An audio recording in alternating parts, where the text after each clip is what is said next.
Hello and welcome back to Learn It from a Layman. Actually, we get to listen to our intro music live for the first time because I decided that we wanted to try that. Carl found out how bad of a friend I am. And unsurprisingly, well, actually, it's slightly surprising that Jonny didn't know we had changed our intro music. And by changed our intro music, we mean we changed our intro music more than 2.5 years ago. So, yeah, it tells you how frequently Jonny listens to our podcast. But Jonny is on our podcast again. Jonny's got all the doctor stuff going on. Right, Jonny? Absolutely. And Matt's back with us. And Tim will be getting on later, so I will not make a dig at him yet. But tonight we're going to be talking about the basics of dementia. And I thought this would be a very forgettable podcast. Great joke. Yeah. But only for people that don't have a frontal or temporal lobe. Is that most people then? Okay, we're going to talk about what dementia is, who gets dementia, how doctors treat dementia, those types of things. So I thought this was really interesting. I think all of us have probably in our lives known someone that's had dementia, and but very few of us know what exactly that entails. And so we're going to learn all about it tonight from Dr. Jonny.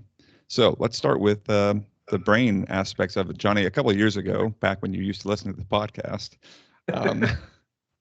you did a physiology of the brain, basics of the physiology of the brain, or anyway, something like that. So I'm guessing that dementia has to do with your neurons. Could you give us a little bit explanation of what happens in the brain with dementia? Yeah, so basically there's parts of your brain that are in charge of different functions that you have, such as your memory, thinking, behavior, just to name it, like language, all these different types of things. So depending on the type of dementia that you have, it's affecting a certain part of the brain, so the brain is no longer good at that function. Now, as you age normally, like you can lose like brain matter and get like old age, and you know how some people have a hard time finding words and things like that. Like when you get older, it's basically like that, except at a more accelerated rate than what would be considered normal. So as you lose, let's say you lose that part of your brain that's in charge of memory, well, then you're not going to be able to create memory, so you're going to have memory problems. Let's say you lose that part of your brain that's really good at problem solving. Well, you can no longer problem solve. The part of your brain that's very good at movement and controlling exactly how you're going to move, well, then you get really uncoordinated and can't move like you used to be able to. So there's a lot of different types of dementias, but dementia is the umbrella term that is basically saying that this cognitive decline that someone's having is affecting them in their everyday activities. And that can be with their memory, it can be with behavior, it can be their thinking, it can be a lot of different things. And normally the first people that figure out that something might be happening is the family members. We all have different ways of coping with, when we forget something or make a fool of ourselves, or we don't hear somebody correctly in public, but we want to pretend like we do so that we can just kind of get on with the conversation in the day. So as humans, we've developed these ways of kind of getting around these social situations that other people, that your family might pick up on, that you're definitely having issues with specific things in your life, and that's usually when they start to get help and try to think about therapies and things like that. Okay, so as far as the brain goes, then you're saying so this is just a natural aging process. Dementia happens to everyone? Well, everybody ages, so but dementia doesn't happen to everyone. Dementia is like it's basically defined as this isn't normal. As like an aging person, you expect them to develop some issues with memory, thinking, behavior, disruption to thought patterns, just having like different cognitive decline over time as your brain ages. But this is at a more accelerated rate. So it's not really like a normal thing. Like a normal person shouldn't go through dementia if they live to a certain number of years. They'll have just normal aging. Okay. So does that mean that so with people that have dementia, then something like biologically different is happening in the brain, or is it's just an accelerated process of the same thing? Yeah, so different types of dementias have different types of what we call pathophysiology, basically like the reason things are going wrong in the brain and how it will cause the brain to misfire or miscommunicate or forget things or like whatever it may be. But the difficulty in dementia, I forgot to add this, and the difficulty with dementia is that the person that has the dementia doesn't realize that they have it. So it becomes really tricky to try to get them help because they don't think they're having a problem with language, but they definitely are. They don't think they're having problems with memories because they're not remembering that they forgot something. They just don't remember it, so it becomes really difficult. But yeah, there's a lot of different kinds of dementia. Like I said, dementia is just kind of the umbrella term. There's different types of processes that are incorrect or not working correctly that will cause different types of dementia. Maybe we can just name a few because people probably know some of these. Like the most prevalent is Alzheimer's disease. And I've heard some people say that, dementia is more specific than Alzheimer's disease, but it's the other way around. Alzheimer's disease is under the umbrella of dementia. There's a lot of others too. Like you can have, if you have dementia and you have Parkinson's disease, then you have Parkinson's disease dementia. If you have Huntington's disease and you have dementia, then you have Huntington's disease dementia. There's vascular dementia. There's dementia that can be caused by things like HIV. You can get some type of dementia like problems from alcoholism. There's something called frontotemporal dementia, which is basically just saying what part of the brain it's affecting. And then there's something called Lewy body dementia or dementia with Lewy bodies. So there's a lot of different dementias. I think the easiest one to explain might be vascular dementia, as far as like how it actually causes problems in the brain. So let me explain that, and then maybe we can get into some of the other like pathophysiology if you're interested in that. But a lot of it's going to go into very heavy science, which might not be that interesting. So, but vascular dementia makes a lot of sense. So basically, if you think about like what a heart attack is, it's when part of a vessel gets blocked and then part of the heart like dies. Okay. So basically what's happening in vascular dementia is a stroke or a mini stroke, something that isn't causing like a major stroke causes obvious like immediate things that you can see and hear as far as people's language and things like that. But these are like more mini strokes. So you have these vascular problems in the small vessels of the brain, and then they'll get clogged. You won't get any oxygen to that area of the brain, and that brain part of the brain will die. So you're losing parts of the brain that are in charge of different types of things. So let's say you lose that part of your brain that is important for forming memories. Now you're not going to be able to form memories. Like it's not possible for you because you no longer have that part of the brain. Let's say you lose part that's really important in your personality. Well, then your personality is going to change. And and that's what a lot of these things will do is change a lot of different things all at once. And it's hard to explain unless you know that specific parts of the brain have specific functions, and each type of dementia is affecting specific parts of the brain, which is why you get the symptoms that you do. I think vascular dementia is, like I said, the easiest way to explain it. But basically, other types of dementia, you're causing injury to the brain or to the neurons in the brain, and they're not functioning properly. And when they're no longer functioning properly, they kind of like, okay, we'll see ya, and kind of die. So that's very simplified, but that's basically what's happening. So lack of oxygen to an area, it dying, the neuron dying because of that is just a lot easier to understand than, well, you know, the highway and the cell isn't working properly and it's not communicating well with other cells. And now that, you know, it's more complicated to try to explain the other types of dementia, although vascular dementia is not as common as Alzheimer's disease. Okay, that's what I was about to ask. Okay, so you said Alzheimer's is you know, that's when, but when we started getting ready to do this podcast, I asked if we could do it on dementia and Alzheimer's because I thought they were different things.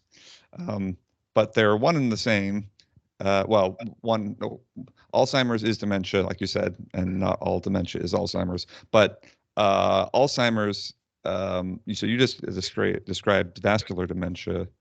Alzheimer's dementia is significantly more common, right? And so, and that's, I mean, from a layman aspect, it seems like Alzheimer's is just the memory part of your brain. Is that right? Yeah. So if somebody on the podcast had like a family member that had Alzheimer's, that might be a lot. No, I'm just kidding. So for those of you that don't know, my father, he was diagnosed with early onset Alzheimer's at the age of 60. So basically, if you're having dementia caused from Alzheimer's, it can happen. If it happens before the age of 65, it's called early onset. That's the only difference. So my dad had that, and I said had because he passed away, unfortunately. But it affects many different things. I think that what's noticed the most by other people are the memory problems, because they're repeating themselves. They're not making sense. They're forgetting to do tasks at work when, you know, you ask them to do a task. So I think it's the easiest thing to pick up on. Like the language differences, the change in demeanor, the personality changes, those are all very subtle and harder to pick up on. Although, you know, Alzheimer's disease definitely does have a lot of those same symptoms as other things. But Alzheimer's disease mainly affects the hippocampus. And in fact, you can see, like, if you could even Google right now, Alzheimer's disease brain versus a healthy brain. And basically the whole brain is kind of shrunk. But one of the really important parts that gets shrunk is called the hippocampus. Which means seahorse in Latin. So I guess that's kind of cool because it looks kind of like a seahorse.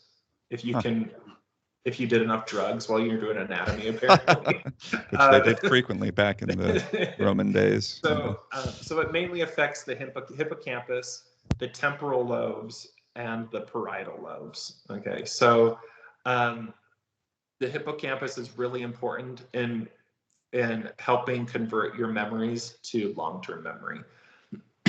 And then, like, your temporal lobe is mainly thought to be like part of your hearing and things like that goes into there, but it's also really important for your language comprehension. So if you've ever spoken to somebody with Alzheimer's disease, sometimes they're like you're not making any sense. And then also like their frontal lobe can have some atrophy or shrinkage as well. So like they're not as good at problem solving.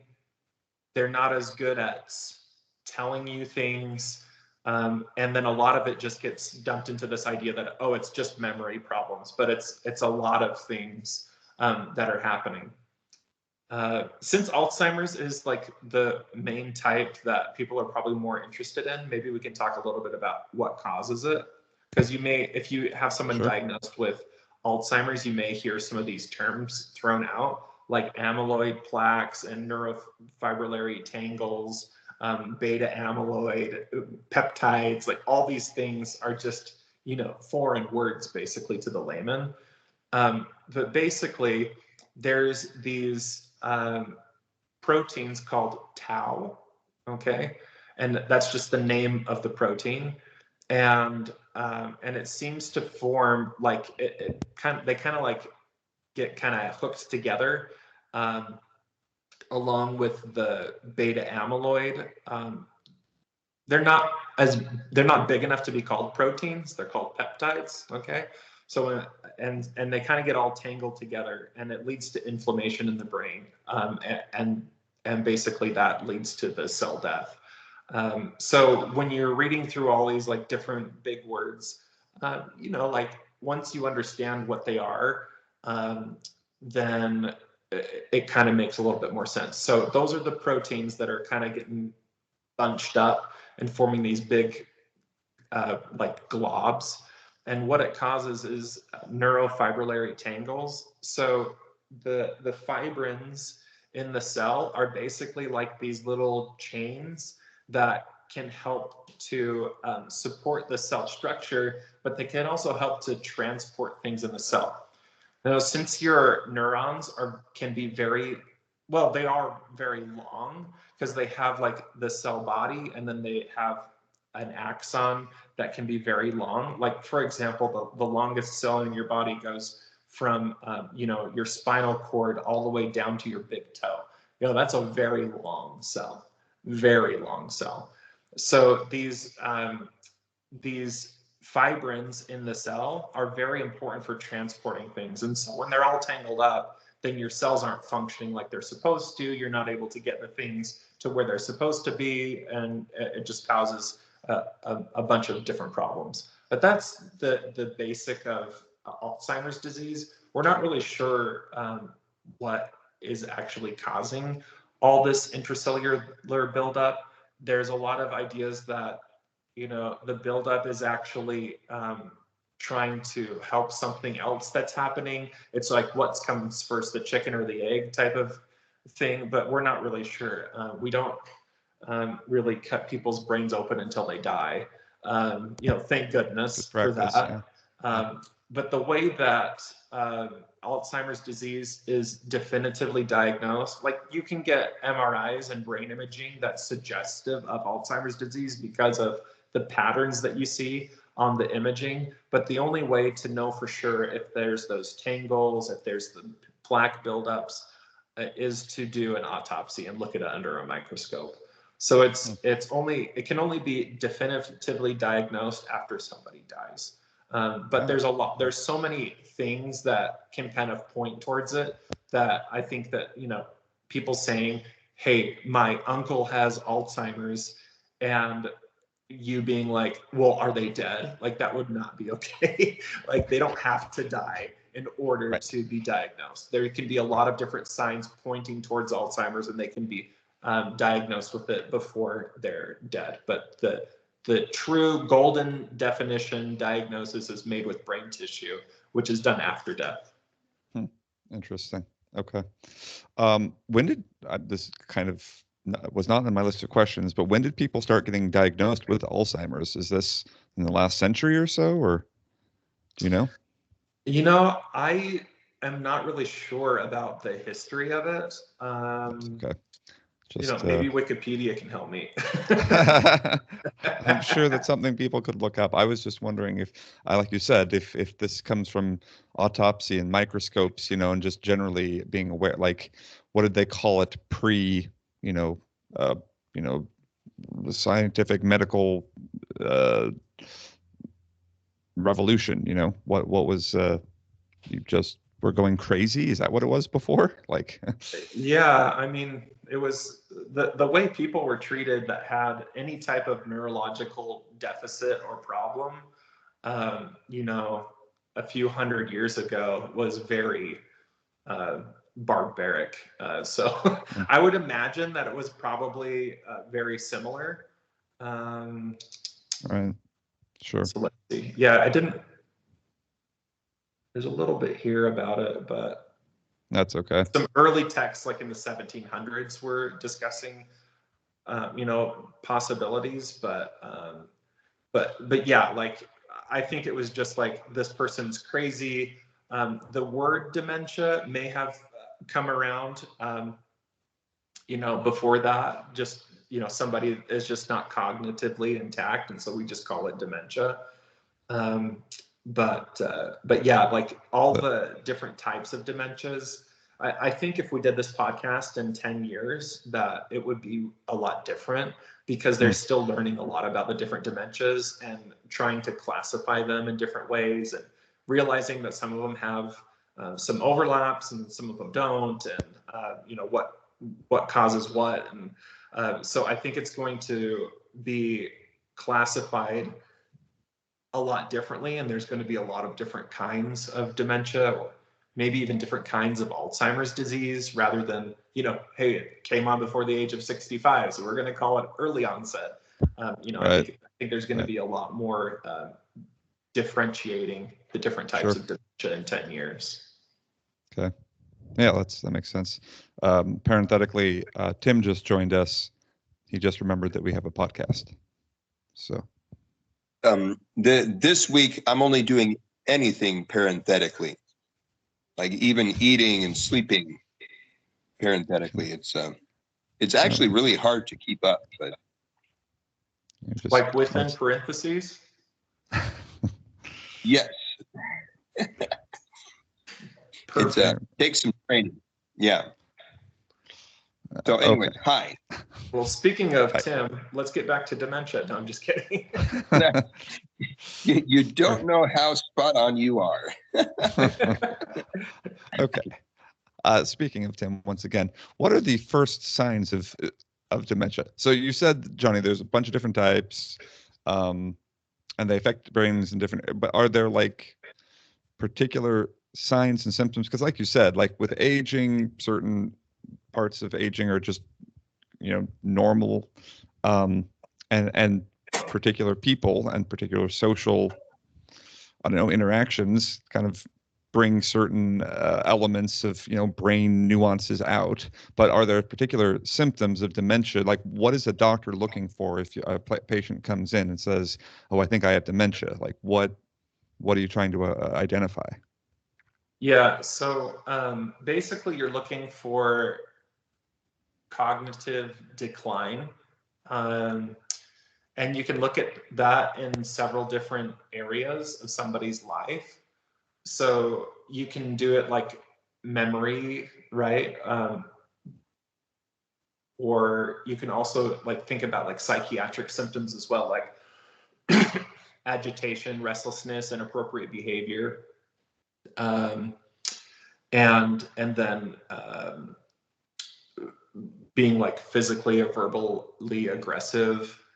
Something that's pretty common is called sexual disinhibition, where it's typically it happens in men and women. But if you went to like an old folks home where a lot of people have dementia, some guy might say something super inappropriate, and it would really embarrass the family because they're like, this is not what he's like. And that's very like a very normal thing to happen. And then you can have like the cognitive problems. So like with your memory, perception, orientation to like different areas. So like your visual cortex is being affected, language, attention, problem solving skills. But I think the main thing is usually just like somebody's like, that person's just not right. It's so slowly onset most of the time that it's really difficult to pinpoint exactly what happened first and what happened next.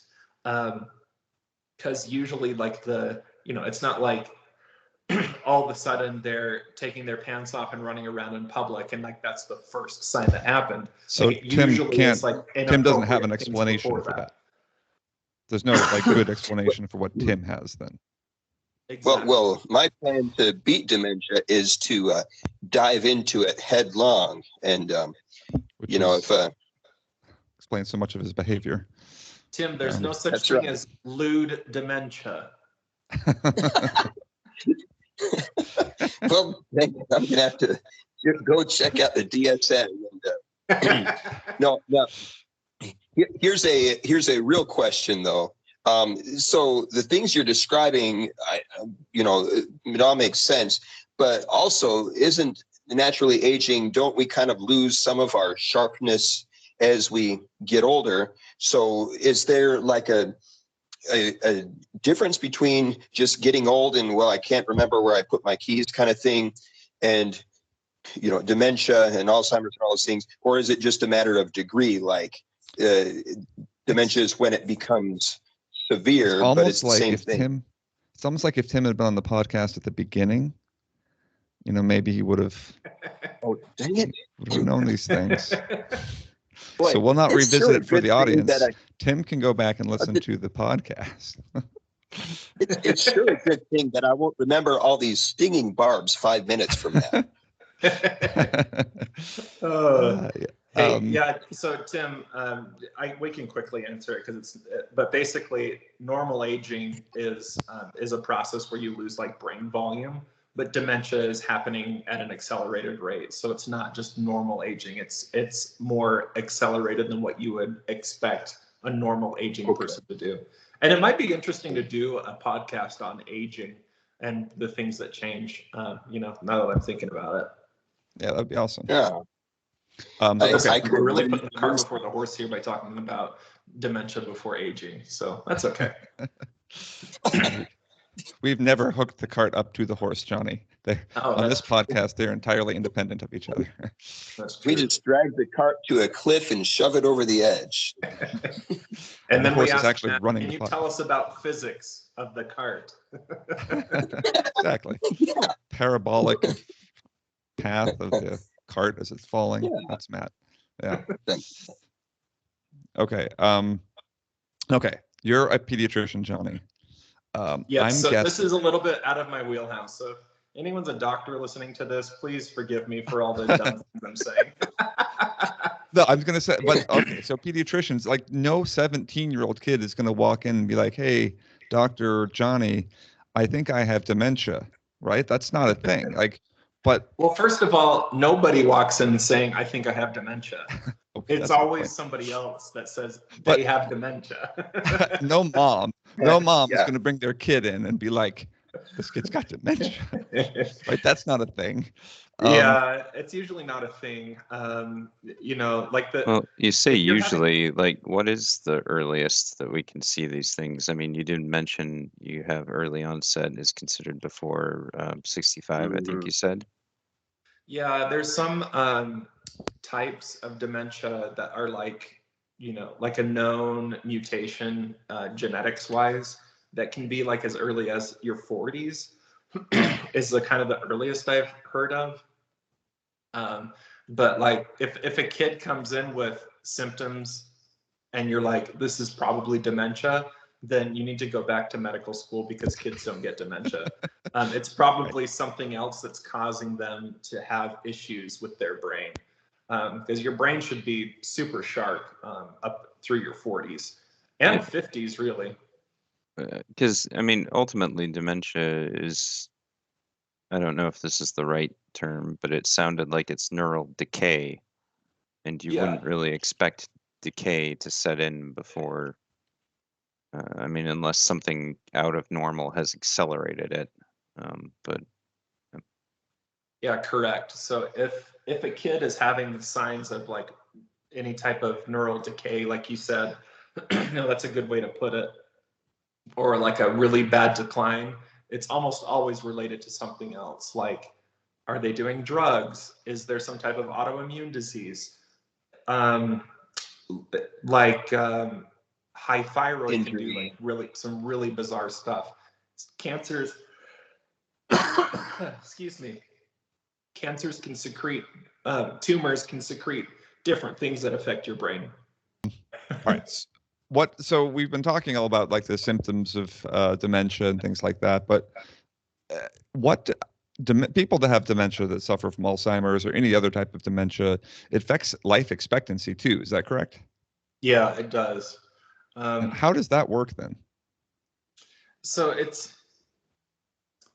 I think one of the easiest ways to think about it is when people have like motor function problems or like moving their body problems.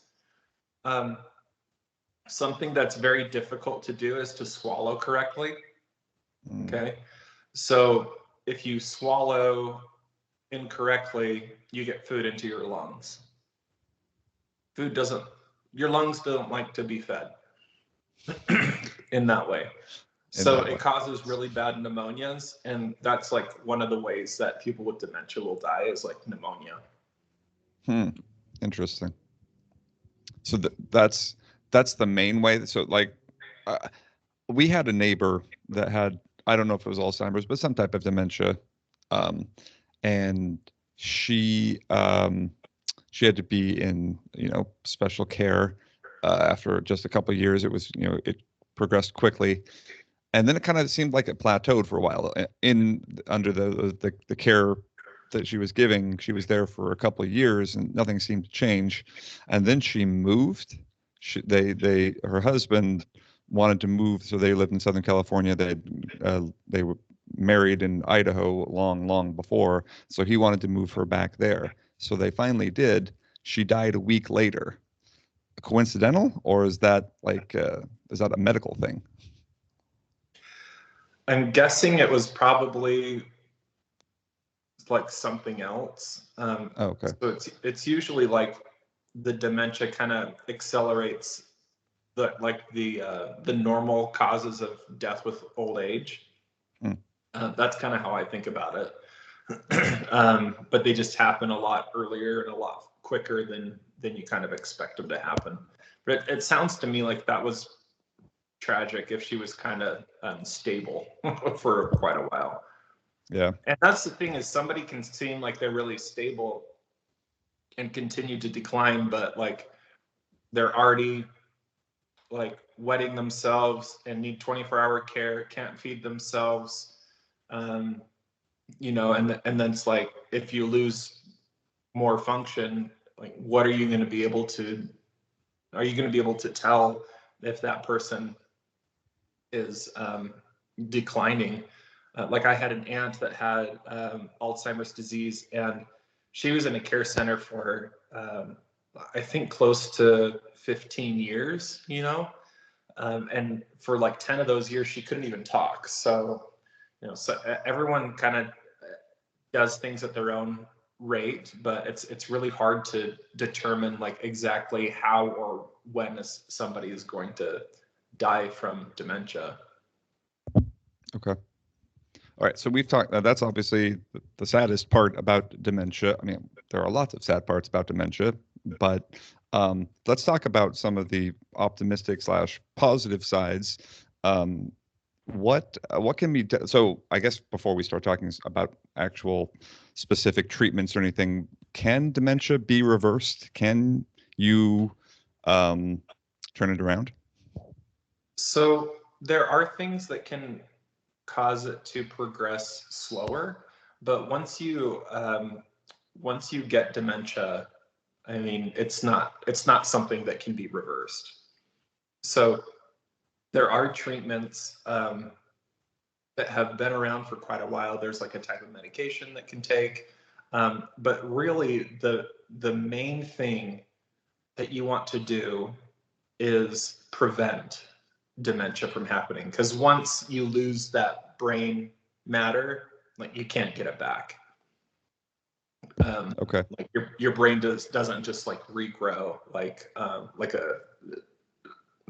actually nothing in our body really does. Like your liver. Like if you get your liver hacked off, like it'll just regrow. That's crazy, but your brain can't do that. Okay. What about risk profiles? So obviously age is going to be one of your biggest risk profile, but is it more common for men to get dementia? Is it particular particular part of the world? What are dementia risk factors? So there's a lot of things thought to be that. So basically, you can do these different types of studies where you find people that have dementia and then look back to see if they had risk factors and compare like what things are causing them to have more risk of dementia. And some of them have been identified as like high blood pressure, smoking, obesity, inactivity, low social contact actually has been shown to be there. Like drinking alcohol, like we already talked about that. Lack of sleep is one, which is interesting because like we all know that as doctors, but we still just, try to kill ourselves through residency. I was going to say, that's not doctors killing themselves. That's medical or hospital administrators, right? Yeah, that's true, I guess. But we all said that we're going to, which is crazy. So, I mean, I assume this is kind of where the prevention that you're talking about comes in, is knowing these risk factors and avoiding or minimizing them as much as possible. Yeah, exactly. Especially if you have, some predisposition, like there's a lot of people in your family that have Alzheimer's or some type of dementia, then there's things that you can do to try to negate some of that risk. Like if you have high blood pressure, then you can do things like exercise and change your diet to try to help your blood pressure, or take medications to help control your blood pressure. If you're very inactive and you know that this is, something that runs in your family, starting out small and building up goals so that you are more active can be very helpful. If you have diabetes, or if you have a risk of getting like type 2 diabetes, trying to control, what you're eating and keeping track of, trying to prevent the diabetes can be something that is very difficult to do because sometimes it's very genetic and it's just going to happen. But controlling your diabetes better is going to improve that. And then having a purpose in life is something that's really important in the prevention of Alzheimer's, and like having good social contacts and good like a good social network, which is really interesting. That kind of protects you against developing Alzheimer's. That is really interesting, because like we talked about earlier, I mean, it's a physiological change, right? This is, but social changes will then affect the physiology of your brain, I guess, is the idea. Yeah, like puts it at risk somehow. Maybe like there's probably a lot of theories of why that happens, but like no real definite answer. But one theory of the brain is if you don't use it, you lose it. So maybe if you're not using those pathways, they kind of go away. And then that just kind of leads to a toppling effect where other things start to go as well.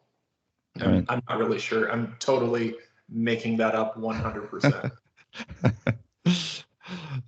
Okay, perfect. All right. So one or two more questions here before we sign off on the podcast. You mentioned medications that you said one that's been around for quite a while, but there are also new treatments, right, for different types of dementia. What kind of medications are there, and how promising is the medicine, in the next 5-10 years that we'll be able to better treat, different types of dementia? Yeah. So one of the main ones that's been around that a lot of people have used in the past is called donepezil, and it's a acetylcholinesterase inhibitor, which is a really big word. That's a very big word. That's not a layman word. But basically, it allows your neurons to basically communicate through chemical signals for longer than they normally would. And the evidence is really poor for how well it actually helps. A lot of these things, like I didn't get too into the treatment of dementia as much, but there's also like other types of receptor blockers that can maybe help. Extract from ginkgo biloba tree has shown to be that it might be effective. Let's see, like SSRIs, which, you know, like antidepressants, appear not to really help, but they can reduce like the symptoms of agitation. There's no evidence that vitamin B12 or folate really help, although there's like a lot of, and the really difficult thing for this is whenever you have a problem that's very widespread, there's going to be people that take advantage to try to make money off of that. And I think that you get a lot of these people that are really wanting to help their loved ones. And there's just not really a lot of treatment that is effective for dementia. And so they're spending all this money for these treatments that aren't covered by insurance. And, you know, like there's two thoughts, like maybe they're not covered by insurance because they're just brand new and insurance isn't covering it yet because it hasn't been shown to be effective, or maybe somebody's just trying to make money. And I think that both of them are very common. So it's really hard to know exactly what to do. And as somebody that had a loved one that had dementia, there was something that helped more than anything else, and it was a book to help change my mindset on dementia. And it's called Creating Moments of Joy. And I don't get paid by these people or anything, but it was a really good book about realizing that there's, instead of thinking about all the things that you're losing while your family member declines, think about the things that they still have and use those things that they still have to create these moments of joy, because their emotions tend to last even if they can't remember what's happening. I remember my dad would get frustrated, and it was like trying to turn a freight train if you like wanted to get him unfrustrated, and he didn't know why, you know, he couldn't remember why, but man, it was really hard. But if you could get him in a good mood, it was just like we were all just having such a good time together. And that book really helped change my life. And then something else that somebody told me, I went into this hospital room when I was in medical school, and this guy was being diagnosed with really severe lung cancer. And his mannerisms reminded me exactly of my dad. This was before my dad passed, and he was already diagnosed with Alzheimer's disease because he has the genetic, the genetic disposition for it and was having the symptoms. So he was already diagnosed. And this guy had such similar mannerisms to my dad and was being given a really bad prognosis that it just like really kind of shook me, and I had to go out in the hall, and, you know, I was tearful, and my, the attending doctor, or the boss doctor that was in charge, you know, came over and asked me if everything was okay. And I said, yeah, it just kind of hit me hard. And he told me that his mom had dementia, and would do some really like ridiculous things and embarrass them, and she ended up passing away. And he's like, not a day goes by that I wish I had only 1% of my mom, or 2% of my mom, and that I wouldn't have thought about that 98% that I had lost, but I thought about those things that I still had and enjoyed the time that we had together a little bit more. And I think that that along with that book really helped me have a better perspective of when I was around my dad. We were going to have fun. We were going to be happy. We were going to tell jokes and be silly.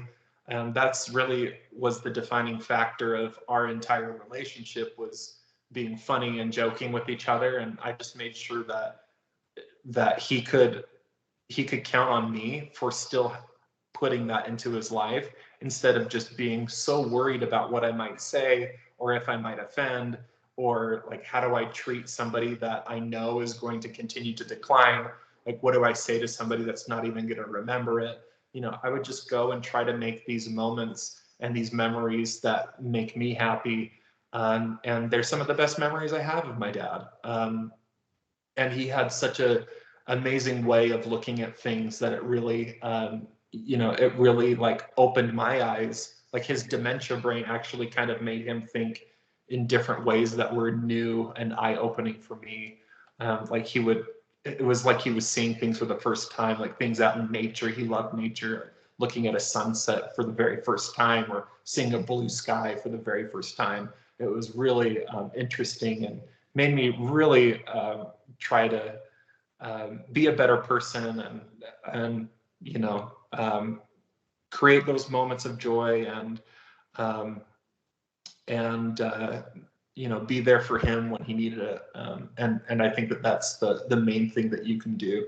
So if you're struggling with someone that has dementia, like I get where you're coming from. It's very difficult. It's hard to be happy and cheerful through those situations, not embarrassed when they're taking off their clothes in Walmart, or like whatever the situation is. Like, we can come up with 100 different situations, but the reality is that it's very embarrassing and hard for the family. Very, very hard, especially because the patients, they don't know that they have dementia.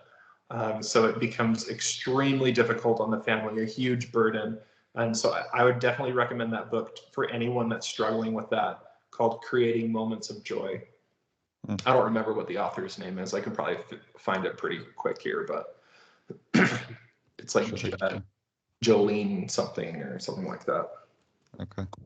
Well, that's great. I think that's a good reminder. Like I said, I think some people probably found the podcast just interested in dementia, but almost everyone at some point in their life is going to know someone with dementia. Parents, grandparents, cousins, somebody, friends. Dementia is pretty common, and so you're going to run into somebody that you know and love that's going to have dementia. And it's good to have that perspective and recognize that, there's still some degree of themselves, and so you enjoy what you have. And that was, my grandpa had developed dementia late in life. So, I mean, you would say cognitive decline, but he, at the end of his life, just very clearly dementia, just didn't have, wasn't able to form short-term memories and things like that. And so it was a different interaction, but some very meaningful interactions. So, yeah, good reminder, Jonny. Yeah, I found the author's name. It's Jolene Brackley. So okay. It's a great book. Awesome. All right, one last question, Jonny, before we sign off. Then we've talked all about humans. There's a lot of pets out there. This is probably not something they cover in medical school, but maybe. You're also a biology major, so maybe you know this anyway. Do animals get affected by dementia as well? I mean, they have brains, so. So, I mean, this is not something I've learned about or have really been interested in. But if you think about it, like for example, just like taking the mammals, in general, our bodies, cells, all those different types of things function very similarly. So it would surprise me a lot if animals did not get dementia, but it might be harder to figure out. Right. Right. They don't have the same processes that we do. They don't talk, for example, and so. Yeah, but people would know. Do you like dogs? Do they have personalities, or do they have dogalities? Like, I don't know what the correct language is to say here, I'm probably going to offend a million vets worldwide, but Yeah, we this is a truly layman thing. But I was just interested to know if this was biologically the case that I'm like you said, that mammalian cells are similar, and so you'd imagine that the diseases that afflict our brains probably have some things in common. I know that they test a lot of these new drugs on mice. You can't then ask mice whether or not they remember, Well, yesterday. keep in mind also that with animals, we're dealing with different lifespans. You don't, Yeah. Your cells are, you may not have the time for an animal to go through the same types of neural decay in an animal's generally shorter lifespan, is a thought. Hmm. I could be wrong on that. I don't know. Layman. No. So something that's interesting to think about, I'm reading through an article in the Discover magazine, and it's asking, can animals get dementia? And it basically says once an animal has cognitive decline, they wouldn't be able to survive. So there's too much pressure for a wild animal to Right. get dementia. But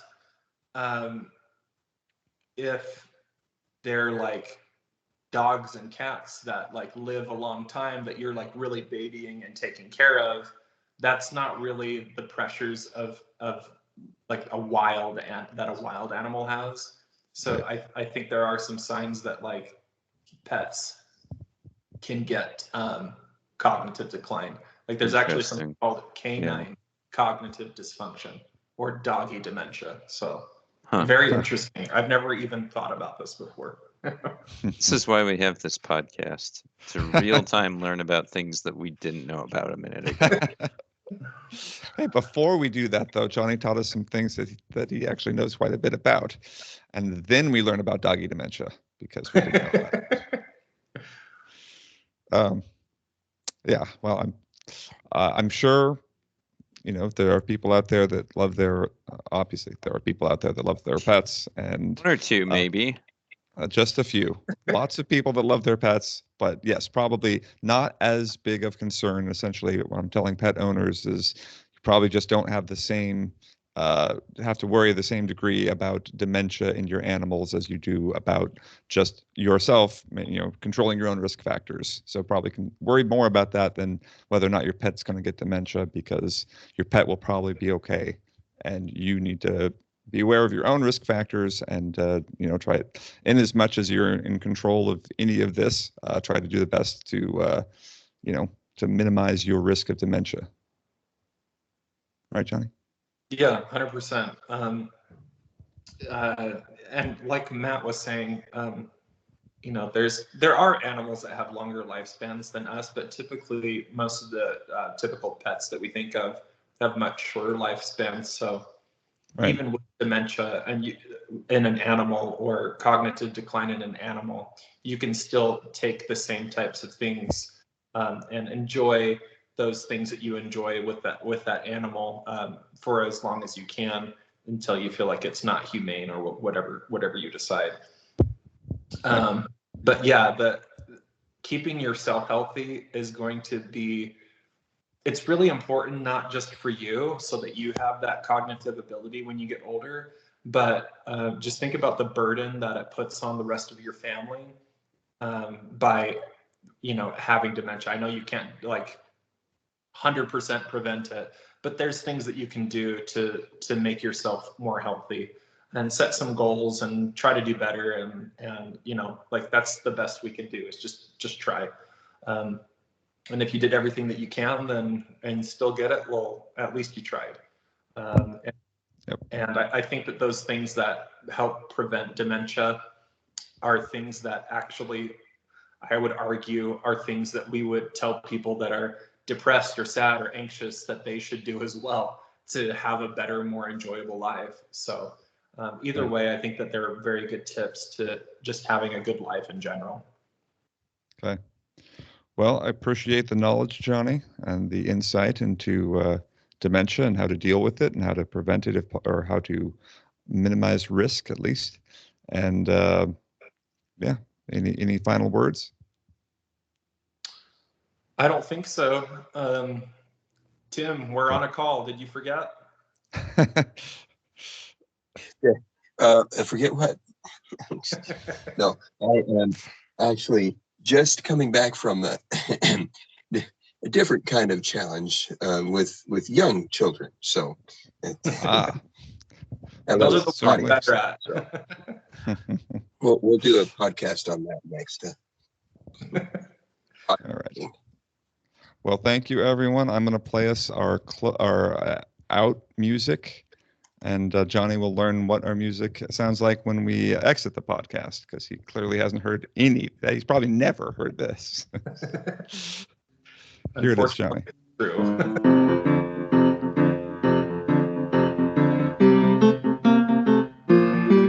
So he rocks.